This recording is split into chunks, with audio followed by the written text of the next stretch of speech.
Hello दोस्तों, मैं रूपेश कुमार जैन अपने टेलीवैद दिशाई इस यूट्यूब चैनल पर बहुत-बहुत स्वागत करता हूँ। मेरे इस यू चैनल पर कॉमर्स लाइन के स्टूडेंट के लिए वो हर एक वीडियो मिलेगा जो आपको सिलेबस में हेल्प करेगा और कंपनी को जॉब के लिए सूटेबल रहेगा। तो आज का वीडियो आप कहीं भी स्किप ना करते हुए पूरा देखें। आपको यह वीडियो अच्छा लगे तो वीडियो को लाइक, शेयर और कमेंट्स करना न भूलिए। और अभी तक आपने मेरे वीडियो को सब्सक्राइब नहीं किया हो तो फटाफट मेरे चैनल को सब्सक्राइब कर लेवे और बेल आइकन को प्रेस करना ना भूले ताकि मेरा आने वाला हर एक वीडियो आपको सबसे पहले मिले। तो चलिए आज के इस वीडियो को स्टार्ट करते हैं। आप देख रहे हो मेरा एक्सेल शीट जिसमें मैंने एक सैलरी शीट बनाई है। आज का सब्जेक्ट है सैलरी शीट और सैलरी शीट में आपको provident fund, ESIC, basic salary, professional tax, उसके बाद में इंसेंटिव, एडिशन, डिडक्शन और फिर नेट सैलरी, ये पूरा फॉर्मेट आपको यहाँ पर दिख रहा है। मैं वन बाय वन सभी का डिस्क्रिप्शन आपको देता हूँ कि सैलरी शीट में क्या क्या होता है। तो देखिए दोस्तों, थोड़ा ध्यान से देखिए। मैं थोड़ा वीडियो को मतलब स्क्रीन को थोड़ा मैक्सिमाइज कर लेता हूँ। अब यहाँ देखिए, आपको सबसे पहले सीरियल नंबर का कॉलम दिख रहा है कि जितने अपने पास एम्प्लॉई अपने कंपनी में है। उसके बाद में एम्प्लॉई नेम आपको दिख रहा है। उसके बाद डेजिग्नेशन का कॉलम दिखता है। उसके बाद ग्रॉस सैलरी। ग्रॉस सैलरी का मतलब होता है दोस्तों कि आपका जो स्केल है वो कितना ही डिसाइड हुआ है। ठीक है, तो ये होती है ग्रॉस सैलरी।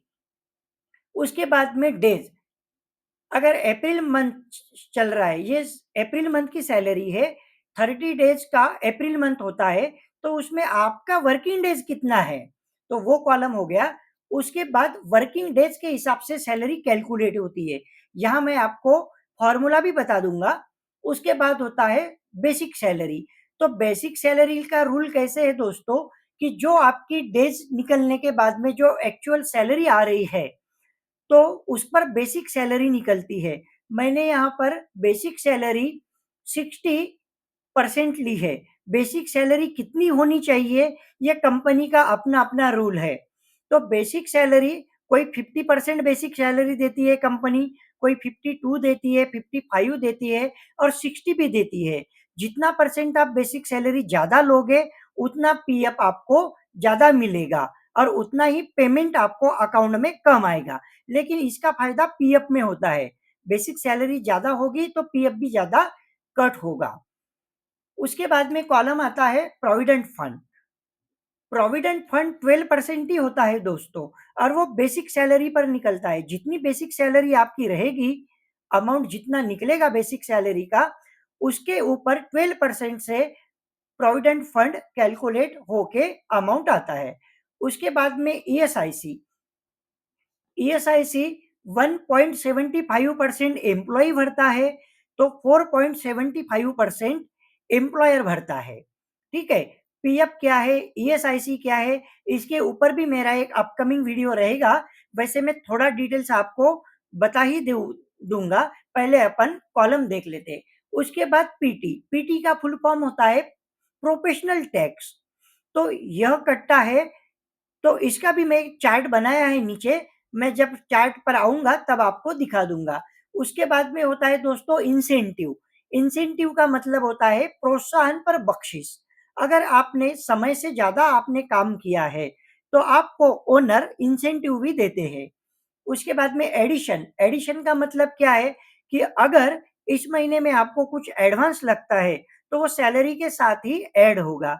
डिडक्शन का मतलब कि आपने अगर पहले पहले कभी एडवांस उठाया होगा और इस महीने आप उसका डिडक्ट करके देते हो तो ऑटोमेटिकली सैलरी से ही आपका डिडक्शन हो जाएगा।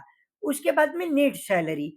तो नेट सैलरी कैसे आती है दोस्तों, जो आपकी ग्रॉस सैलरी निकली उसके ऊपर डेज के बाद में जो आपकी सैलरी निकली है, जो मैं माउस से पॉइंट कर रहा हूं, तो सैलरी में से आपका डिडक्शन होगा पीएफ का, ईएसआईसी का, पीटी का।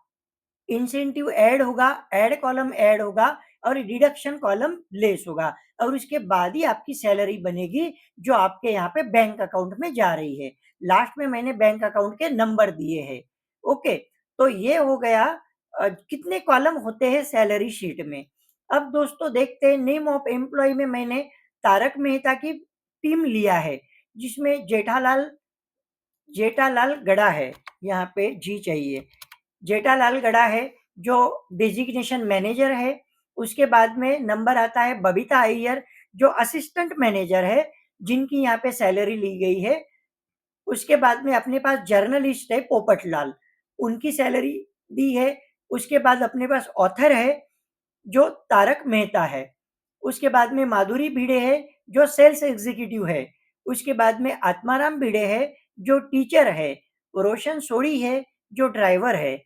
डॉक्टर हाथी है, वो डॉक्टर है। अय्यर साहब है जो साइंटिस्ट है। और दयाबेन है, उनको भी अपन ने टीचर में लिया है। और उनके डेजिग्नेशन के अकॉर्डिंग अपन ने यहाँ पे उनकी ग्रॉस सैलरी ली है। ग्रॉस सैलरी एक ही बार ठहराई जाती है, साल में एक बार या 2 साल में एक बार। फिर उन्होंने जितना वर्किंग डेज उनका बताया है, वो कॉलम यहाँ पर ले लिया है। और जो फॉर्मूला है, देखिए बच्चों, यहाँ पे मैं फॉर्मूला और आपको बड़ा करके नहीं, जूम करके नहीं बता सकता हूँ। जो अपना कॉलम है, डी कॉलम है, तो डी कॉलम होगा, तो मैंने इक्वल का बटन दिया है। उसके बाद में D5, क्योंकि 15,500 जो है ग्रॉस सैलरी है, वो 5 नंबर के रो में है और कॉलम का नाम डी है, तो D5। उसके बाद में डिवाइडेड बाय 30, ये 30 आपको मैनुअली भरना है। 30 इसलिए कि अप्रैल मंथ 30 का होता है। अगर मई मंथ 31 का आएगा, तो यहाँ पर ये फॉर्मूला चेंज हो जाएगा और 30 के जगह 31 लगेगा। उसके बाद में मल्टीप्लाई E5। E5 का मतलब है वर्किंग डेज कितने हैं, तो 30 है, तो बराबर 15,500 जो सैलरी है उनकी, और उनका पूरा काम किया है उन्होंने वर्किंग डेज 30 डेज अप्रैल के, तो उनकी सैलरी पूरी आ गई। उसके ऊपर दोस्तों 60% से मैंने सैलरी ली है, मतलब बेसिक सैलरी ली है, जो 9,300 आई है। और 9,300 पे 12% से पीएफ कटता है, तो 1,116 रुपए हो गया है। उसके बाद ईएसआईसी आया है 1.75%, जो आया है अपने 15,500 सैलरी पर। म्हणजे वर्किंग डेज के बाद में जो सैलरी आती है उसको सैलरी का कॉलम बोलते हैं, तो वो 271 रुपीज आया है। उसके बाद में प्रोपेशन टैक्स, तो प्रोपेशन टैक्स 200 कटा है, क्योंकि चार्ट बताता है कि 10,000 के ऊपर लेडीज हो या जेंट्स हो 200 कट होंगे। तो यहाँ पर मेरे पास पीटी, ईएसआई और पीएफ, इन तीनों की टोटल अगर लगाई तो यहाँ पे हो रही है 1,587 रुपए, तो ये कट हो गए 15,500 से। और उनकी जो सैलरी बनी है ना, वो 13,913 रुपए बनी है। तो ऐसे ही आप सभी का समझ लीजिएगा, और उस हिसाब से ये बैंक सैलरी जाती है बैंक अकाउंट में। ओके, तो अब मैं आपको वापस लिए चलता हूँ यहीं पर।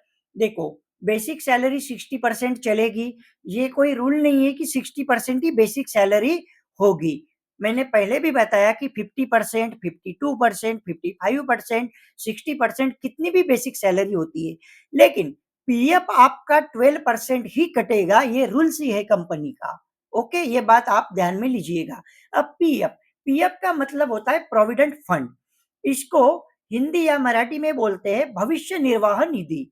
ये एम्प्लॉय के लिए एक ऐसी स्कीम है पीएफ डिपार्टमेंट की, कि जब एम्प्लॉय 10 ईयर के लिए अपने एक ही यूएएन नंबर में काम करता है, भले ही वो अपने बार बार प्लेसेस बदलते रहे, लेकिन जो उसको पीएफ का नंबर देते हैं, यूएएन नंबर, तो एक ही यूनिक नंबर उनको हर जगह देना है। और 10 साल अगर आप पीएफ में से, मतलब 10 साल तक आप अगर जॉब करते हैं एक ही पीएफ नंबर में, तो आपको ईयर के 58 बाद आपका पेंशन शुरू हो जाता है, मतलब आप पेंशनर बन जाते हो। ठीक है, आपने काम कितने जगह किया वो मायने नहीं रखता, लेकिन 10 ईयर, और 10 ईयर की डेफिनेशन पीएफ डिपार्टमेंट बताता है 9 मंथ 9 ईयर और 6 मंथ के ऊपर थोड़ा। उसके बाद में उसको 10 ईयर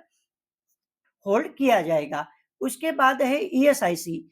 ईएसआईसी का फुल फॉर्म होता है employ state incorporation insurance corporation.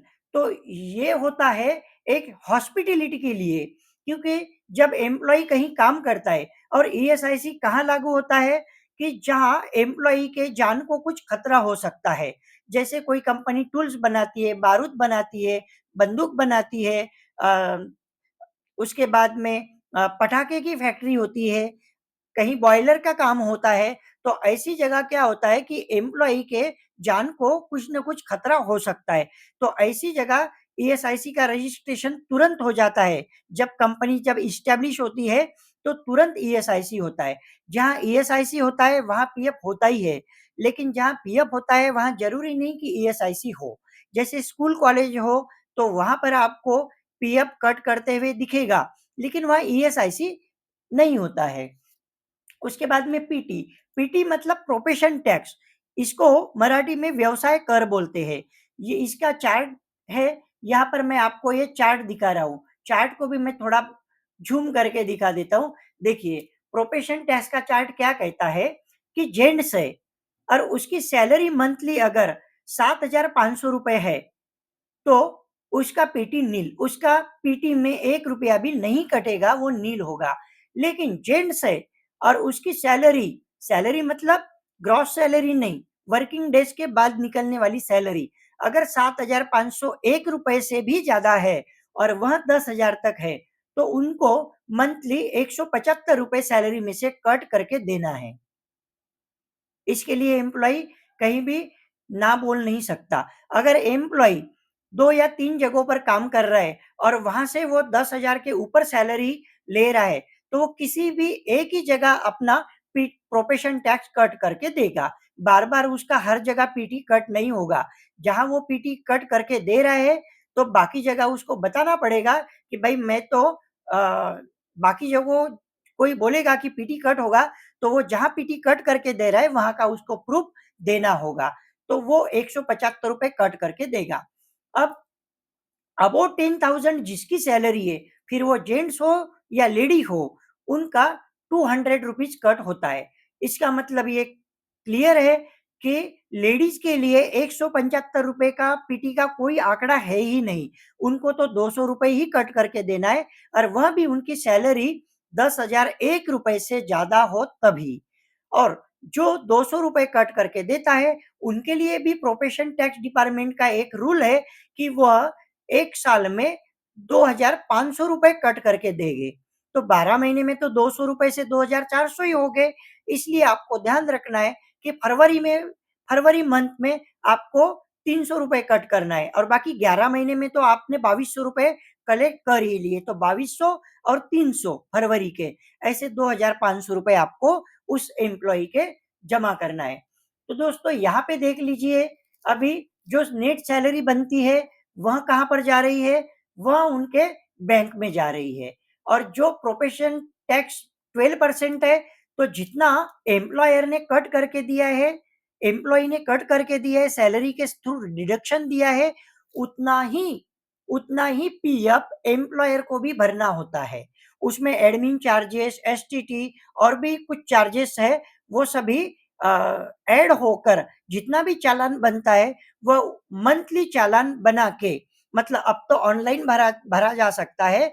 हर महीने के 15 तारीख पर आपको पीएफ डिपार्टमेंट में वो पैसा, दोनों साइड का, बोथ साइड का पैसा आपको एम्प्लॉयर को भरना है।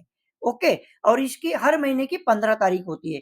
जैसे मैं अप्रैल की शीट है, तो मुझे अगले महीने मतलब 15 मई के पहले आप 12, 13 या 10 तारीख के बाद भी भर सकते हो। जैसे सैलरी करते हो, सैलरी की 7 तारीख डिसाइड की है, आगे ज़्यादा हो सकती है, कम ज़्यादा हो जाती है, लेकिन सैलरी की तारीख होती है 7 तारीख को सैलरी हो जानी चाहिए। वैसे ही प्रोविडेंट फंड भरते समय दोनों साइड का प्रोविडेंट फंड 15 तारीख के पहले ही आपको भरना है।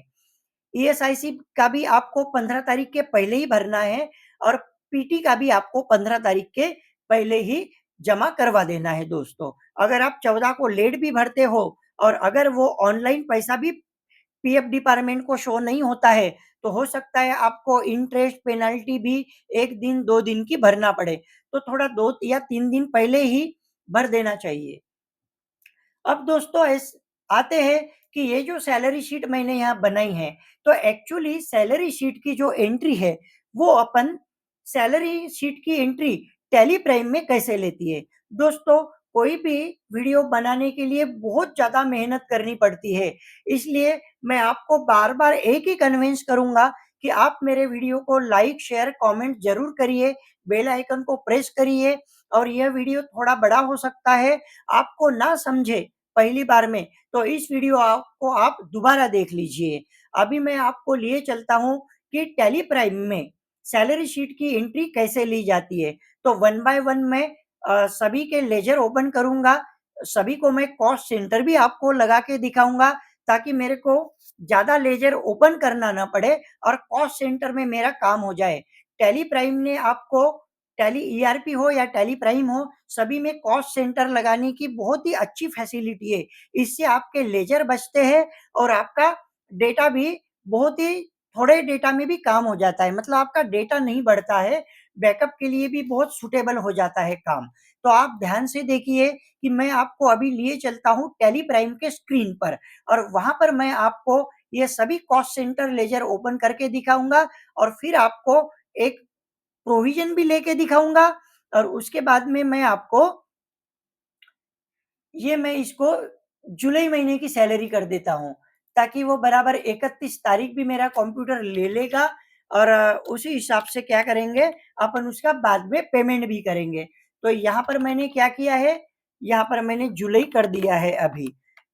तो ये जुलाई की सैलरी होगी, लेकिन यहाँ पे एक मुझे प्रॉब्लम आएगा डेज में। चलो कोई बात नहीं, अप्रैल ही रहने देता हूँ। आपको समझ लेना है अभी कि अप्रैल महीने की ये सैलरी है। मैं फटाफट आपको लिए चलता हूँ मेरे टैली के स्क्रीन पे। तो यहाँ पर आप देख रहे हो, मैंने एक कंपनी ओपन करके रखी है जिसका नाम है टैली वैद दिशाई। ओके, और यही मेरे यूट्यूब चैनल का भी नाम है टैली वैद दिशाई। तो आप ये सर्च कर लेना। तो चलो मैं आपको डायरेक्टली F7 जेवी लेता हूँ और अगर F7 जेवी में मैं एक एंट्री ले लेता हूँ, मैंने डेट डाल दी है, यहाँ पे सैलरी को मैं डेबिट कर देता हूँ। तो एक्सपेंसेस सैलरी एक्सपेंसेस को मैंने डेबिट डाल दिया है। ये अपना खर्चा है, तो ये नॉमिनल अकाउंट में आएगा, मतलब प्रॉफिट एंड लॉस में आएगा, debit the all expenses and losses के थ्रू। ये अपना रूल्स है। तो इनडायरेक्ट एक्सपेंसेस मैंने यहाँ पर लगा दिया है और मेरी सैलरी कितनी होगी, तो मैं सैलरी के कॉलम में आऊंगा दोस्तों, 93,933।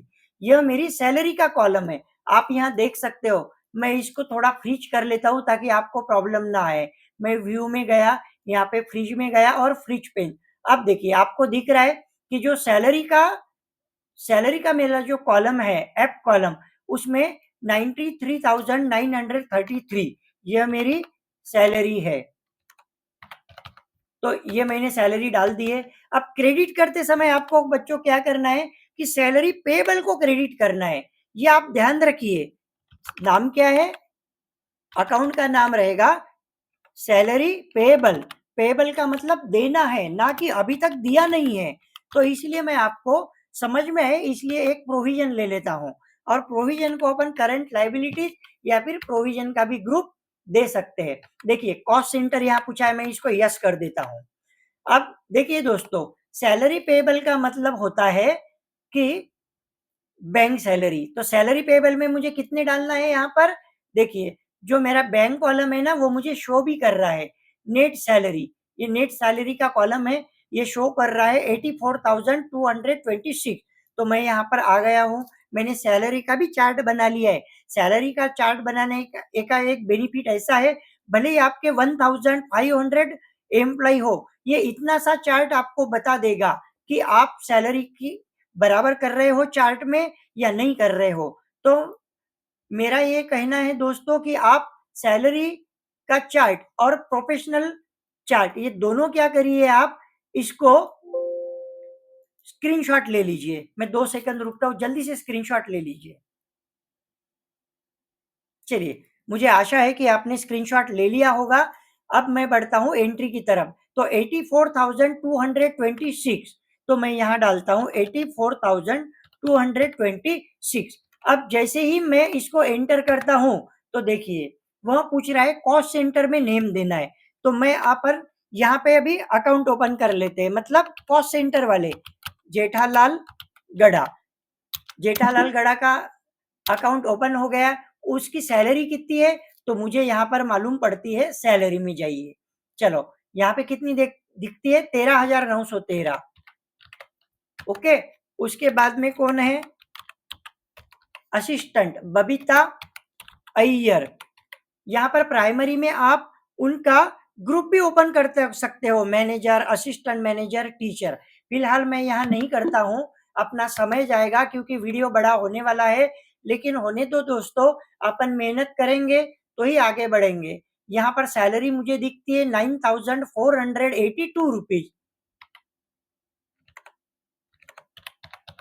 हाँ, उसके बाद में कौन है, अब उसके बाद है पोपट लाल। अब मैं थोड़ा स्क्रीन को छोटा भी कर लेता हूँ ताकि मुझे दिक्कत ना हो, एक ही स्क्रीन पे मुझे सब कुछ यहाँ दिख जाए। तो मैं और भी कॉलम छोटे कर लेता हूँ ये। चलिए, यहाँ मैंने कॉलम छोटे कर लिए, कोई बात नहीं। अभी 6,829 पोपट लाल था, ऑल्ट सी से मैंने पोपट लाल कर लिया है और यहाँ पर मैं देता हूँ 6,829। ओके, 4 नंबर पर कौन है, तारक मेहता। तारक मेहता, यहाँ पर उनकी सैलरी है 7,898 रुपीज। ओके, उसके बाद में है दोस्तों माधुरी भिड़े, 9,360। माधुरी भिड़े 9,360। उसके बाद में कौन है, आत्माराम भिड़े। आत्माराम भिड़े, इनकी सैलरी है 8,020 रुपया। उसके बाद में 6,866 रुपये रोशन सोढ़ी।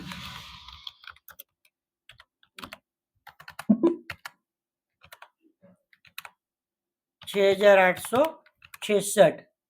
ओके, उसके बाद में क्या है, उसके बाद में डॉक्टर हाथी। डॉक्टर हाथी, इनकी सैलरी है 6,374 रुपीज।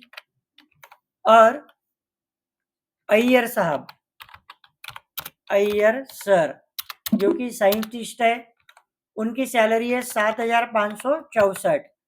Alt C. उसके बाद में लास्ट है दयाबेन। दयाबेन गड़ा कर लेते हैं, कोई बात नहीं, गड़ा कर लेते हैं। और इनकी सैलरी,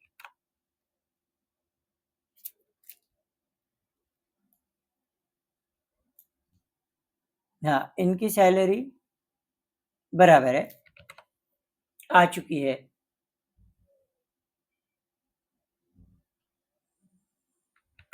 तो यहाँ पे चलो कोई बात नहीं, कर लिया। एक गलती हुई है, वो गलती मैं सुधार लेता हूँ, क्योंकि सैलरी का अमाउंट यहाँ देते समय मैंने दिया 84,266 आएगा। 84,266, हाँ। हाँ, अभी 7,960 रुपये दयाबेन की सैलरी 7,921 आनी चाहिए। कहीं कोई गलती हुई हो तो मैं एक बार देख लेता हूँ ताकि अपना समय और न जाए। 13,913, 9,482, 6,829, 7,898, 9,360, 8,020, 6,866 बराबर है 6,374। ये भी बराबर है 7,564 और 7,921। कोई फर्क है क्या, 84,226 है, सॉरी, 84,226 है। हाँ, अब बराबर हो गया, 7,920 आ गया। ओके, अब क्रेडिट पे सेकंड नंबर पर क्या देना है अपने को, अपने को देना है प्रोविडेंट फंड। यहाँ पर अपन आ गए, प्रोविडेंट फंड देना है। तो मैं एक अकाउंट ओपन करता हूँ अल्ट सी से, provident fund. Okay, provident fund होता है 12% होता है, यहाँ दे देते हैं। इसको भी करंट लायबिलिटीज का ग्रुप दीजिए, क्योंकि अपन मीडिएटर है, अपन सैलरी से पीएफ डिडक्ट कर रहे और भर रहे हैं। 6,763 रुपए, 6,763 रुपए। ओके, यहाँ इसको कॉस्ट सेंटर नहीं लगेगा। कॉस्ट सेंटर की यही एक तकलीफ होती है कि वो सभी जगह कॉस्ट सेंटर लग जाता है। तो यहाँ पर मैं देता हूँ 6,763। ओके, और अभी लास्ट कर लेते हैं ऑल्ट सी से profession tax. Profession tax current liabilities और अब बराबर 2,900 1644 ही आना, नहीं 1,300 रुपए ही। अच्छा, ये रह गया ना, ईएसआईसी रह गया, तो मैं सेकंड ईएसआईसी दे देता हूँ। ईएसआईसी अकाउंट, ईएसआईसी अकाउंट दिया। ईएसआईसी का पैसा है 1,644 रुपए। ओके, और लास्ट में मैंने बताया आपको प्रोफेशन टैक्स, तो 1,300 रुपए बराबर आ चुका है। और नरेशन में रहेगा दोस्तों, being salary provision made for the month मार्च 2000, मार्च नहीं अप्रैल चल रहा है अपना, अप्रैल 2024। ये एंट्री मैं सेव कर लेता हूँ बच्चों। अभी देखिए अपन बैलेंस शीट पे चलते हैं। तो देखिए बैलेंस शीट में मेरी सैलरी पेएबल बाकी है 84,226 रुपए। उसके बाद में मुझे पीटी भरना है 1,300 रुपए। उसके बाद में पीएफ भरना है 6,763 रुपए और ईएसआईसी 1,644 रुपए पेमेंट करना है। इसमें एम्प्लॉयर का भी जुड़ता है और पीएफ का भी जुड़ता है, वो मैंने यहाँ पर नहीं लिया है। मैं आपको खाली एक एक पेमेंट की एंट्री करके दिखा देता हूँ, ताकि अपना इधर समय भी होता आएगा। तो यहाँ पर मैं पेमेंट में आता हूँ और चारों पेमेंट करना है। सैलरी का पेबल, सैलरी का पेमेंट करना है, पीएफ का पेमेंट करना है, ईएसआईसी का पेमेंट करना है और पीटी का पेमेंट करना है। और सारे डिपार्टमेंट अलग अलग होने की वजह से पेमेंट की 4 एंट्री करना है। प्रोविजन की तो कोई बात नहीं, वो तो अपने कंपनी की खुद की प्रोविजन थी। एक ही प्रोविजन में सारा अपन ने ले लिया, सैलरी पेबल लिया, पीएफ लिया, ईएसआई लिया, उसके बाद में पीटी लिया। लेकिन पीएफ के डिपार्टमेंट अलग अलग होने की वजह से अब ये मैं एंट्री लेता हूँ मंथ महीने में, मई महीने में मैं एंट्री करता हूँ। तो देखिए दोस्तों, सैलरी का मैं पेमेंट कर रहा हूँ। यहाँ पर आपको दिखाई दे रहा है बैलेंस 84,226। यहाँ पे भी आपको दिख रहा है 84,226 रुपए। ठीक है, मैं और बड़ा करता हूँ, जूम कर लिया थोड़ा। तो देखिए सैलरी 84,226 करूंगा। जैसे ही मैं एंटर करता हूँ, मेरा सैलरी पेएबल का जो अमाउंट है वो क्या हो रहा है, नील हो रहा है। बराबर है। तो मुझे सैलरी जो 84,226 है मैंने डेबिट किया है, तो यहाँ पे सबका मुझे पेमेंट भरना है। कितना कितना भरना है, जिनकी जितनी उनकी प्रोविजन थी। तो मैं सीधा सीधा यहाँ पर आ जाता हूँ। हाँ, अब दिखाई देगा मुझे कि सैलरी का पेमेंट देखिए 13,913 जेठालाल जी का है। तो सबसे पहले मुझे नाम देना है जेठालाल गड़ा 13,913। ओके, उसके बाद में आता है बबीता, सेकंड नंबर पर बबीता 9,482 रुपए।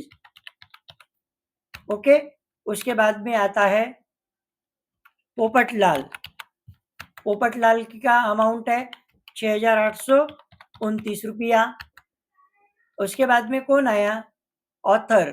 कौन है ऑथर, अपना तारक मेहता। चलिए तारक मेहता 7,898 कर लीजिए। यहाँ पर तारक मेहता 7,898 रुपीज। उसके बाद में कौन आया है, थोड़ा, हाँ अब मुझे दिखाई देगा। बराबर, माधुरी भिड़े। तारक मेहता के बाद माधुरी भिड़े, अमाउंट है 9,360 रुपए। उसके बाद में ले लेंगे आत्माराम भिड़े, उनका अमाउंट है 8,020 रुपए। उसके बाद में कौन है, रोशन सोढ़ी। रोशन सोढ़ी का आ गया 6,866 रुपए। उसके बाद कौन है, डॉक्टर हाथी। उनका पेमेंट आया है मुझे ₹6,374 उस